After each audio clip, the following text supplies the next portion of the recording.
नमस्कार, मी पंजाब डक हवामान अभ्यासक मुक्काम पोस्ट गुळी धामणगाव तालुका सेलू जिल्हा परभणी। आज आहे 16 सप्टेंबर 2024।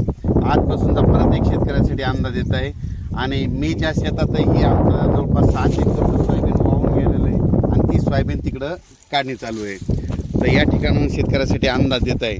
तर ह्या शेतामधून काय झालं, पाणी गेल्याच्या नंतर काय झालं, संपूर्ण नुकसान झालं। एवढाली झाडं सुद्धा वावो ह्या शेतामध्ये आलते आणि त्या शेतात आता सोयाबीन काढणं चालू आहे। कशामुळे काढणं चालू आहे तर परत सांगतो की शेतकऱ्याला की राज्यामध्ये तुम्ही काय करा, 21 तारखेपर्यंत तुम्ही तुमचं सोयाबीन काढून घ्या, कारण की राज्यामध्ये 21 तारखे ते जवळपास 2 ऑक्टोबरपर्यंत मुसळधार पाऊस पडणार आहे।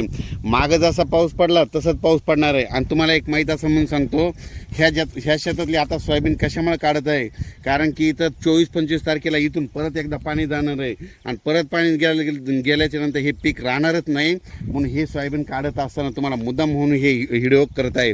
म्हणून तुम्ही देखील काय करा, 21 सप्टेंबरपर्यंत तुम्ही काय करा, तुम्ही तुमची सोयाबीन काढून वळे लावून ठेवा, कारण की राज्यामध्ये 21 सप्टेंबर ते 2 ऑक्टोबरच्या दरम्यान 10 दिवसामध्ये खूप पाऊस पडणार आहे, मुसळधार पडणार आहे, ओढे नाले वाहणारा पडणार आहे, नदीला देखील पाणी येणार आहे, वड्याला देखील पाणी येणार आहे, काही ठिकाणी पुलावून देखील पाणी जाणार आहे। म्हणून हा अंदाज लक्षात येतात। पण राज्यात एकंदरीत परिस्थिती बघायचं झालं तर 21 तारखेला तो पाऊस पूर्व विदर्भाकडे येणार आहे, तिथून लगेच ते पश्चिमी विदर्भ, त्याच्यानंतर मराठवाड्याकडे येणार आहे, मराठवाड्याकडून परत तो पाऊस, तुम्हाला एक सांगू इच्छितो की तो पाऊस लगेच पुन्हा इकडं पश्चिम महाराष्ट्राकडे जाणार आहे, त्याच्यानंतर उत्तर महाराष्ट्राकडे जाणार आहे। म्हणून हा अंदाज लक्षात येतात। माझी सर्व शेतकऱ्याला सांगू इच्छितो की राज्यामध्ये आता जवळपास म्हणजे 21 तारखेपासून म्हणजे पाऊस तो पूर्व विदर्भ, त्याच्यानंतर पश्चिम विदर्भ, त्याच्यानंतर मराठवाडा, त्याच्यानंतर पश्चिम महाराष्ट्र, उत्तर महाराष्ट्र, कोकणपट्टी, खानदेश, म्हणजे हे पाऊस जवळपास 2 तारखेपर्यंत सगळीकडे धुमाकूळ घालणार आहे।